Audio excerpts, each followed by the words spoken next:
From CMC Media, this is the Crossroads. I'm Patrick Egan. Earlier this week, AnovaStorm announced that they had secured an initial funding round of $2 million.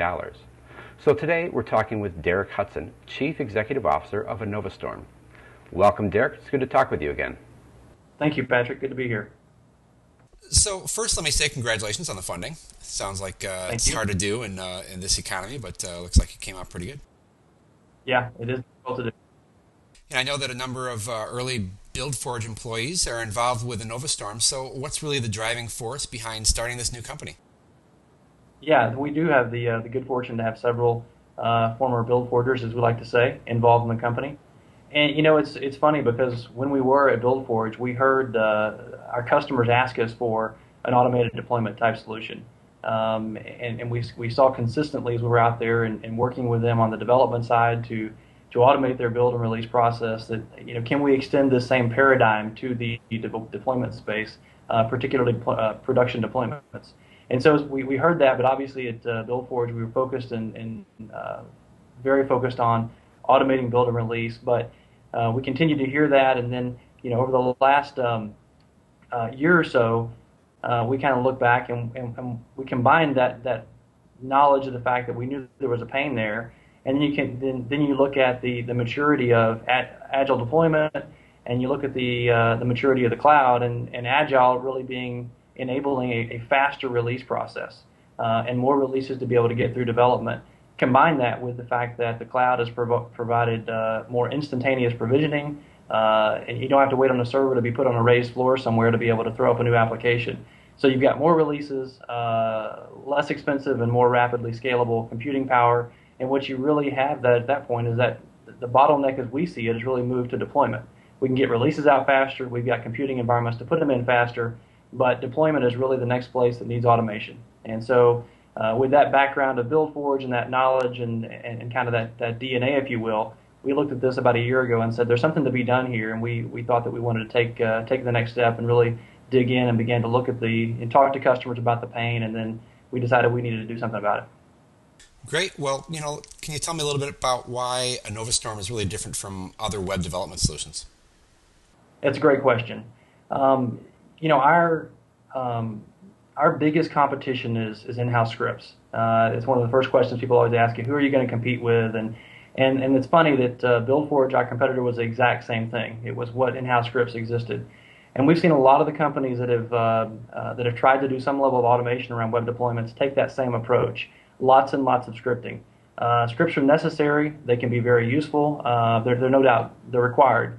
But an overdependence upon just manual scripting, where there's very little documentation, there's very little maintenance on those scripts, can be very problematic, particularly when you're trying to automate that deployment, whenever you're trying to get reliability. And many times the reality is today that they've got to be auditable, and those are challenges. So what we've observed is that the few companies that have made an effort to provide a third-party solution for this have just tried to base that upon a long succession of JMF scripts or whatever kind of scripting that may be.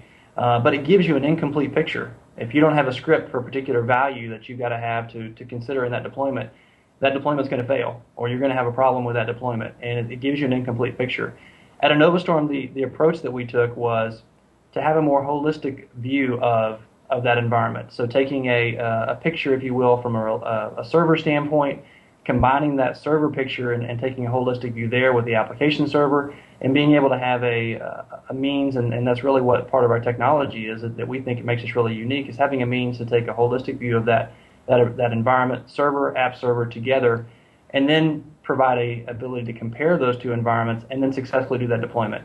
We think it gives greater reliability, greater speed, and then greater auditability, so that you can have a documented process by which that deployment occurred. Well, that's perfect. Great plan. So when can we expect to see the first product released for GA? So our current GA schedule is we'll probably either GA in late December of this year or January of 2011. The team is working hard and running through sprints now, but we're excited about that and very aggressive in our development approach and trying to get that product out. One of the things that I want to invoke BuildForge again here. One of the things that was so cool about BuildForge was our the loyalty of our customer base and the hands-on nature of our customers in the product management process. And we're trying to take that to the next level with AnovaStorm.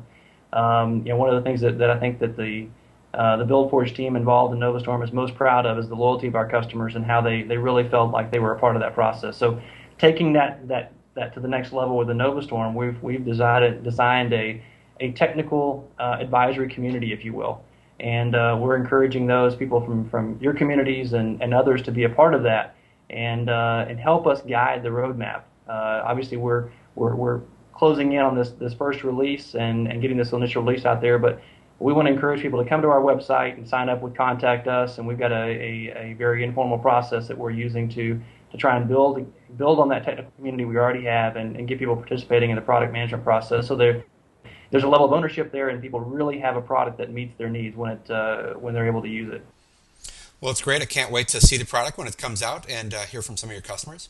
So thanks again for joining me today, Derek. You bet, Patrick. Thanks for the opportunity. So for more information about AnovaStorm, you can visit them on the web at ANOVASTORM.com. For more of the Crossroads, go to cmcrossroads.com.